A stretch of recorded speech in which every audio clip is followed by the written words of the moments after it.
the pumpkin flavors are coming out. The Halloween decorations are appearing a little bit probably too early in stores, and it dropped down to low 70s probably once over the past couple of weeks. So it means it's time for our comfy, cozy, spooky fall book recommendations.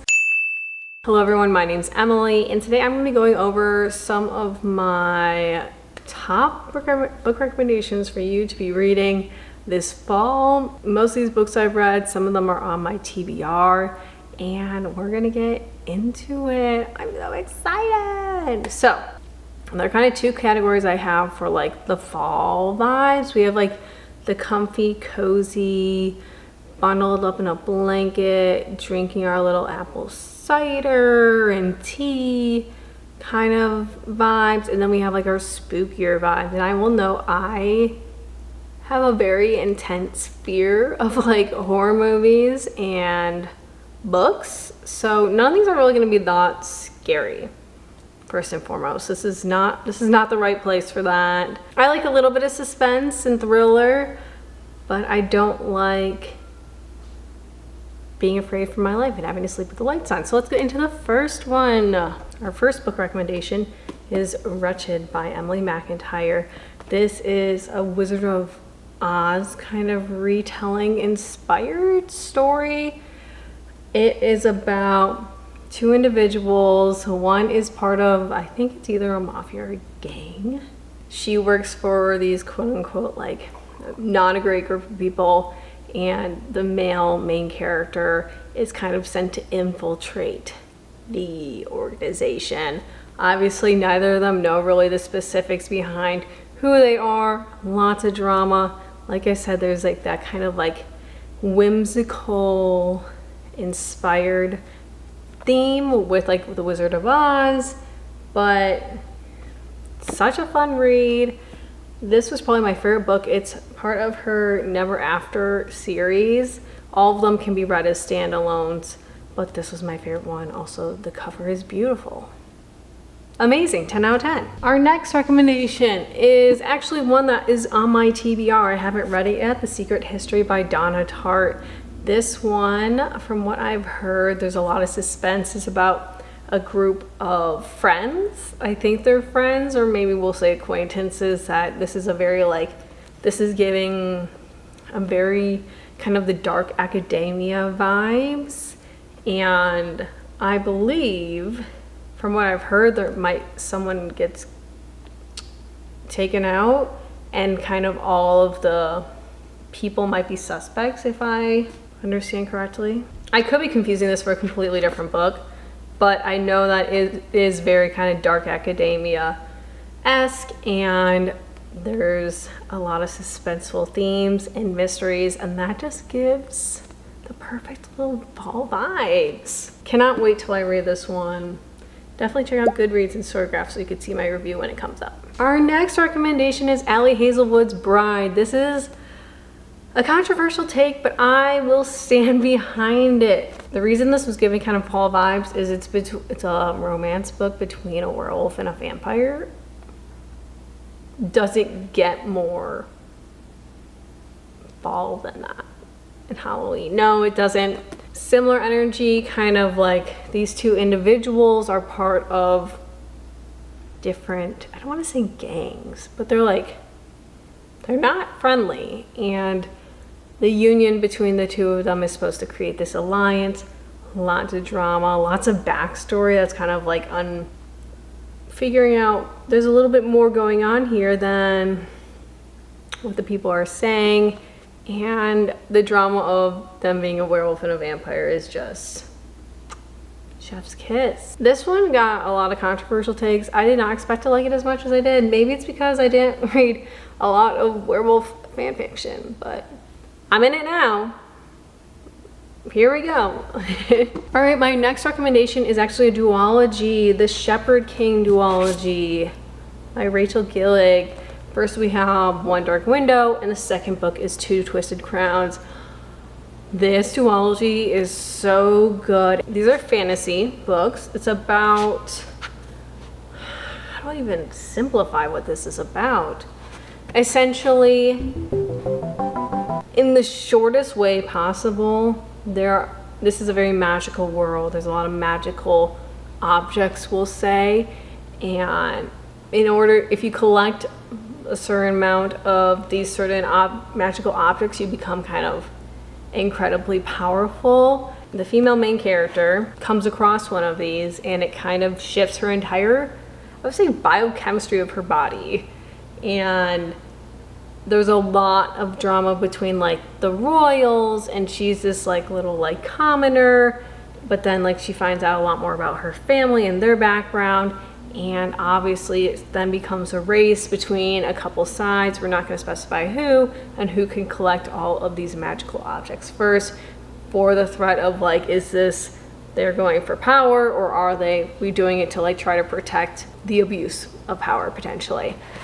Definitely these are not standalones. You're going to need to read them together. Just follows different characters throughout.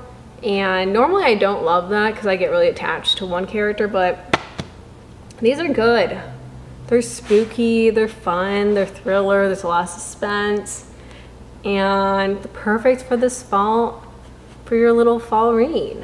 Highly recommend. All right, our next recommendation is another book that is on my TBR, Babel by R.F. Kuang, Rebecca Kuang, and Becky from Boston. And this is another, I don't want to say dark academia, but it definitely gives more of that like, what's the definition? There's some descriptor that is like something academia, and I just can't think of it. But I have heard, honestly, I don't know much about this book. Besides, I probably know more about like Yellowface by R.F. Kuang. But I know this definitely gives like darker academic vibes. I heard it's soul crushing, which you need some of that drama in your life this fall. And I think it's just like a little bit of mystery. Also, these pages are so cool. I don't know if you can tell, but like they're the textured ones. Very cool. On the TBR. Follow me on Goodreads and Storygraph so you can see what I think. Our next one, I'm realizing a lot of these are more spooky than I thought they would be, like romantic, which I thought that's normally the way I go. Arsenic and Adobo is the first book of Atita Rosie's Kitchen series by Mia Manansala, and it's another like cozy murder mystery. And I love this because I'm half Filipino, so anytime I see any Filipino references, I'm going to get excited because I grew up in white suburbia, you guys. There were barely any Filipinos out there, but this is great. On my TBR, I have to read it, but kind of, I also have Homicide and Halo Halo. I think it's right here. It's the second book of the series, I believe, and just cute little cozy murder mystery that kind of has a lot to do with cooking, which is so fun. Or I think the main character is a baker, or she's a chef. Little suspenseful thriller for you, but it's like a cozy. I know I actually met the author, and she signed it. Let me show you my proof. Cute. And she like describes it as cozy mystery, so right up my alley. I'm not gonna have to sleep with the lights on or bother Bobby to check out the apartment for any scary signs. Yay! All right, you guys, we got our romance. We're back. I will note some of these have like underlying romantic subplots, but most of them have been a little bit more thriller. The 7-year slip. This just gives off the coziest of vibes. This is really about two individuals who meet because they're in this magical apartment that connects people, but they're 7 years apart in time. So like, for example, think about it like I'm in this apartment and I walk in and Bobby's in here, but it's like 7 years before for him, whereas I'm in my current time. So think like that, where he's now 7 years younger, but then when I go back outside, it's the present time and he's like at current day 7 years later. A little bit of a trippy concept. This one took me a little bit to grasp, but This had such a like, I feel like a deep analysis, which you would not really expect with this like little romance book about like holding on to the past, kind of coming to terms with where you are now, and accepting that people change over time, which like 7 years is a long time. That's like almost 4, however long I've been alive. Yeah, a cute little cozy romance. You might cry. I cried. I've been crying. I also kind of cry easily sometimes, so take that with a grain of salt. Cute little cozy read though. All right, our next book. This is probably one of my top fall recommendations, the Mindfuck series. You might see this more kind of distributed as like 5 short stories. They luckily sell it as one because that would drive me a little bit nuts. I like the big book. This is about this girl who is seeking revenge on all of these people that have wronged her, that have done something terrible to her when she was younger, and she actually is then becomes romantically involved with the top FBI agent who is trying to hunt down this serial killer that is her.